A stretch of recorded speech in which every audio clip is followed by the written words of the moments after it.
देख रहे हैं नेटवर्क 33 राजकुमार के साथ। तो चलिए पढ़ते हैं आज की कहानी की ओर। दोस्तों, एक मनुष्य का जीवन परेशानी और संघर्ष से भरा रहता है। जीवन में कभी भी हमें किसी भी वक्त कुछ ऐसी मुसीबतों से सामना करना पड़ता है जिससे हम अमूमन अनजान होते हैं। और इसी दौरान कुछ लोग ऐसे होते हैं जो अपना आपा खो बैठते हैं। दोस्तों, आज की कहानी नितेश की है, जो एक लोको पायलट है। सालों से उन्होंने उस काम में अपना काफ़ी वक्त दिया है और एक गवर्नमेंट जॉब होने की वजह से उन्हें इस काम के प्रति काफ़ी लगाव भी था। लेकिन उनकी ज़िंदगी से जुड़ा एक ऐसा असामान्य मंजर जो वो कभी भी भूल नहीं पाए। उनकी ट्रेन आज अपने निर्धारित समय से काफ़ी देरी से चल रही थी और उसका मेन कारण था ट्रेन के सामने मंडराने वाला सफ़ेद कोहरा। क्योंकि इस वक्त दिसंबर का महीना चल रहा था और कोहरे की वजह से सामने का दृश्य देख पाना बेहद ही मुश्किल लग रहा था। ट्रेन के सामने आने वाली हर एक चीज़ बेहद करीब जाकर नज़र आ रही थी। ट्रेन चालक नितेश भी आने वाले स्टेशन के बारे में ज्ञात नहीं कर पा रहे थे और उनके बगल में बैठे उनके लोको पायलट, जिनका नाम लकी था, उन्होंने कहा, अरे साहब जी, आपको नहीं लगता आज ठंड ने कुछ ज़्यादा ही कहर ढा रखा है? दोस्तों आपस में यूं ही बातें कर रहे थे कि तभी ट्रेन के सामने से किसी महिला के कपड़े नजर आए। दूर से ही ये चीज़ नजर आ चुकी थी। ताजुब तो इस बात का था कि उस कोहरे में उस औरत के कपड़े साफ साफ झलक रहे थे और ये सब नज़ारा सिर्फ ट्रेन चालक नितेश ही देख पा रहे थे। नितेश ने ट्रेन की रफ्तार को एकदम से कम कर दिया और भागती हुई ट्रेन अचानक ही स्लो स्पीड में आने लगी। खैर यूँ तो इस वक्त सुबह के 8:30 बज रहे थे, लेकिन मौसम विभाग के अनुसार आज पूरे दिन कोहरा अपना रंग जमाने वाला था, जिस कारण आज ट्रेन का धीमा और लेट आना एक आम बात हो चुकी थी। जब नितेश ने उस महिला को ट्रेन के पटरी पर देखा तो उन्होंने ट्रेन को एकदम धीमा कर दिया और कुछ दूर आगे जाने के बाद ट्रेन ने अपने आप पर कंट्रोल कर लिया। ट्रेन की रफ्तार एकदम कम हो चुकी थी और ट्रेन के रुकते ही नितेश और उनके साथी लोको पायलट ट्रेन से नीचे उतर गए। वो देखना चाहते थे कि अंततः पटरियों पर अपनी मौत को कौन आमंत्रित कर रहा है। लेकिन जब वो नीचे उतरे तो उनकी आंखों ने जो नज़ारा देखा वो सच में हिला देने वाला था। दरअसल पटरियों पर दूर दूर तक जोरदार कोहरे के अलावा कोई मौजूद ही नहीं था। लकी, जो दूसरे लोको पायलट थे, वो हंसते हुए बोले, अरे भाई साहब, क्या आप भी? यहाँ तो दूर दूर तक तो मुझे कोई भी महिला नहीं दिख रही है। लकी ने इतना कहा ही था कि ट्रेन में मौजूद लोगों के अंदर भगदड़ मच गई। लोगों को लग रहा था शायद ट्रेन की स्पीड से कोई एक्सीडेंट हो गया है, लेकिन असल में सच्चाई कुछ और ही थी। खैर, लोको पायलट के ऊपर बड़ी भारी जिम्मेदारी होती है कि उन्हें काफ़ी सारे लोगों को सही सलामत उनकी मंजिल तक छोड़ना होता है और यही एक कारण था कि दोनों ही लोको पायलट वापस से ट्रेन में बैठ गए। वैसे तो इस वक्त तक ट्रेन की हालत एक बार फिर नॉर्मल हो चुकी थी, लेकिन नितेश के दिमाग ने अपने अंदर एक तस्वीर को छाप लिया। बार बार उसे वही औरत दिखाई दे रही थी। थक हार कर नितेश ने कहा, मैं कुछ देर आराम चाहता हूँ, और उसके बाद उसने ड्राइविंग सीट छोड़कर बाथरूम की तरफ जाना ही बेहतर समझा। वो आराम से फ्रेश होने लगा और इसी बीच उसे बाथरूम के जस्ट ऊपर एक पल्लू दिखा। लाल रंग का ये पल्लू देखकर उन्हें ऐसा लग रहा था मानो यहाँ कोई महिला बैठी है जो बोगी के जस्ट ऊपर है। इस समय तक तो नितेश का कंप्लीट दिमाग गुस्से से लथपथ हो चुका था। उसने अपने गुस्से का इस्तेमाल करते हुए उस पल्लू को पकड़ लिया और उसे नीचे खींचने लगा। इतने में ही नितेश के ऊपर कुछ जोर से गिर पड़ा और लड़खड़ाते हुए नितेश भी वहीं बोगी के बाथरूम में नीचे जोर से गिर पड़ा। और ये आवाज़ सुनते ही अगल बगल के कुछ लोग उसके पास पहुंचे और किसी तरह नितेश को संभालने के बाद वो वापस अपनी बोगी या नीचे ड्राइविंग सीट पर जाकर बैठ गया। सब कुछ बड़ा ही अजीब हो चुका था, लेकिन अभी भी उसे एक भ्रम ही लगा। हालांकि उसे हल्का तो विश्वास हो चुका था कि हो ना हो आज कुछ तो थोड़ा बहुत अजीब है। खैर, दिन दहाड़े इस तरह की घटनाओं का जन्म देना कोई आम बात तो नहीं थी। अब धीरे धीरे ट्रेन के सामने से कोहरा छटने लगा। जो धुंध आई थी अब वो सूरज की वजह से हल्की हल्की कम होने लगी।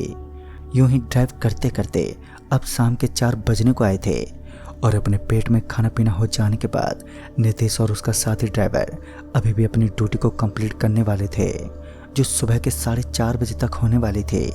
वैसे तो नितेश पहली बार इस सफ़र को अंजाम नहीं दे रहा था। उसने काफ़ी साल इसी सफ़र में अपना काम देकर बिताए थे, लेकिन आज पहली बार उसके साथ इतना अजीब हुआ। उसने अपने साथी ड्राइवर को भी ये सब बातें बताई तो उसे भी नितेश की बातों पर विश्वास नहीं हुआ।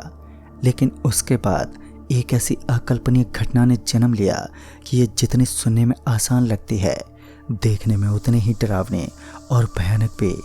ये रात का समय हो चला था। 8 बजते ही चारों तरफ धुंध और कोहरे ने कोहराम मचा दिया, या फिर यूं कहें कि सामने का नज़ारा पूरी तरीके से लॉक होने लगा। दिसापुर गांव से निकलते वक्त ट्रेन के सामने एक बार फिर कुछ दिखाई देने लगा और इस बार स्टेशन सामने आने वाला था। तो उसी वक्त नितेश ने ट्रेन की रफ्तार को एकदम कम कर दिया। ट्रेन एकदम स्लो स्पीड में थी और इसके बावजूद भी पता नहीं क्यों, लेकिन तभी अचानक ही ट्रेन एक झटके में रुकने लगी।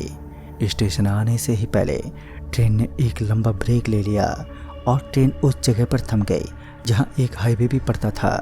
हालांकि वो हाईवे एक पुल का रूप लेकर ऊपर से गुजर रहा था।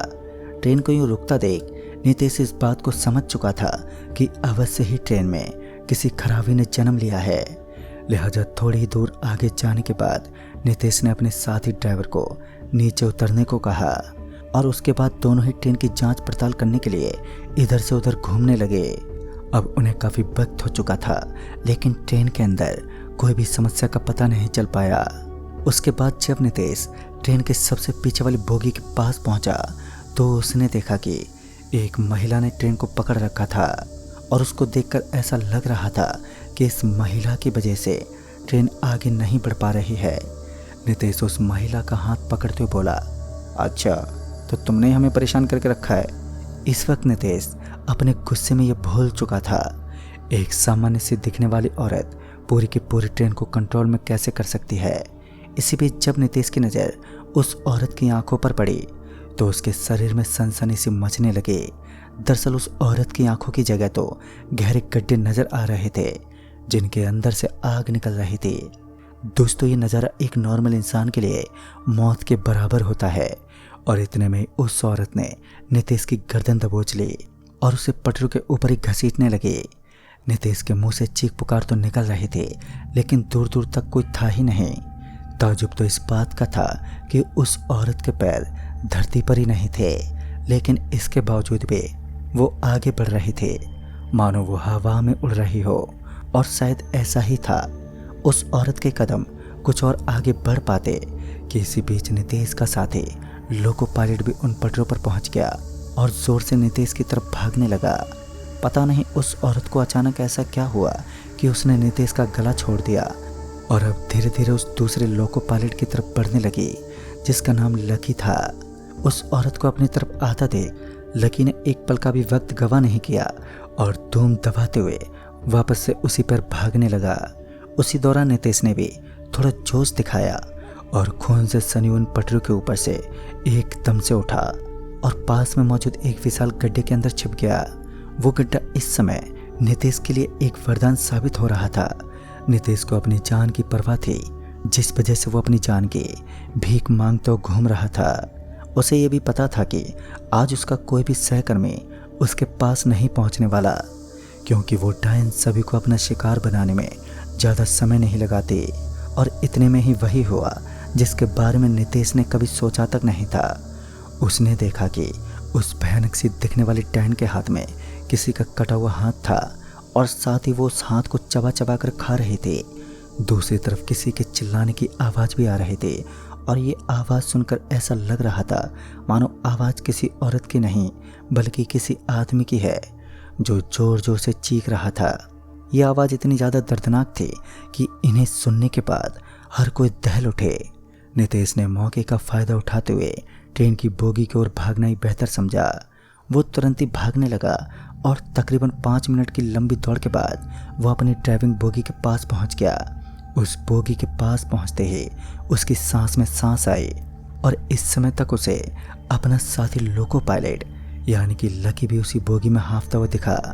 नितेश अपने साथी लोको पायलट लकी के पास पहुंचा और उसके कंधे पर अपना हाथ रखते हुए बोला, भाई तुम ठीक तो हो ना? और उसके साथी नितेश को एक आवाज़ सुनाई दी। ये आवाज़ उसके पीछे से आ रही थी। जब वो पीछे मुड़ा तो उसने देखा कि लकी का कटा फटा शरीर ट्रेन के बाहर पड़ा था और अब उसकी मौत हो चुकी थी। ट्रेन चालक नितेश अपना सर पकड़कर वहीं एक सीट पर बैठा और मदद की गुहार लगाने लगा। तब तक वहां के कुछ पुलिस ऑफिसर और कर्मचारी ट्रेन के पास पहुंच गए। ट्रेन की ड्राइविंग बोगी के अंदर इस समय नितेश बिल्कुल अकेला था, लेकिन लकी का चारों तरफ से कोई अता पता नहीं था कि आखिर वो कहाँ गायब हो गया। हालांकि नितेश इस बात को अच्छी तरह जानता था कि अब उसका दोस्त या फिर उसका सहकर्मी अब इस दुनिया में नहीं रहा। खैर कुछ देर के बाद उसकी लाश उन्हीं पटरियों के लास्ट वाले छोर पर दिखी, जहां से उसकी लाश को उठाया गया और लोगों को इस बात का ताजुब था कि लाश दूसरी पटरी पर कैसे मिली, क्योंकि अभी तक तो कोई ट्रेन वहां से गुजरी ही नहीं थी। लेकिन एक कथन भी सत्य है कि होने को कोई नहीं टाल सकता। उस लाश के प्रति कई सारी रिपोर्ट की छानबीन की गई, लेकिन लोको पायलट की मौत का दर्जा एक एक्सीडेंट को दे दिया गया। लेकिन दोस्तों कुछ दिनों के बाद ही जब इस रहस्य के बारे में पता लगाया गया कि अंततः वो औरत कौन थी और उस औरत ने एक लोको पायलट की हत्या करने का दुष्कर्म क्यों किया, तो उन्हें पता चला कि वो एक कूड़ा बीनने वाली गरीब महिला थी। लेकिन एक दिन ट्रेन की चपेट में आने की वजह से उसकी मौत हो गई और उस दिन के बाद उस औरत का कहर इस ट्रेन के साथ साथ इस पूरे इलाके में बरपता है। लोगों को उस औरत के नाम से डर लगने लगता है। खासकर वो डायन लोको पायलट को मारने की काफ़ी ज़्यादा भूखी रहती है। लेकिन वो औरत इस बात को नहीं जानती कि ट्रेन को इतनी जल्दी रोकना किसी भी लोको पायलट के बस में नहीं होता। ट्रेन एक विशाल सा साधन होता है और उसे एक झटके में कभी भी रोका नहीं जा सकता। उस दिन ट्रेन की रफ्तार कम होते ही जिस तरह एक लोको पायलट ने अपनी जान गंवा दी, तो डर तो इस बात का भी रहता है कि कहीं दूसरा ड्राइवर अपनी मौत को दावत ना देते हुए बोगी में ही स्थिर रहे तो ही बेहतर होता है। खैर दोस्तों, अब जो होना था वो तो बीत चुका है। अब सभी लोको पायलट सावधानी से ही आगे बढ़ते हैं। तो दोस्तों इस कहानी में बस इतना ही। तब तक के लिए बाय एंड टेक केयर।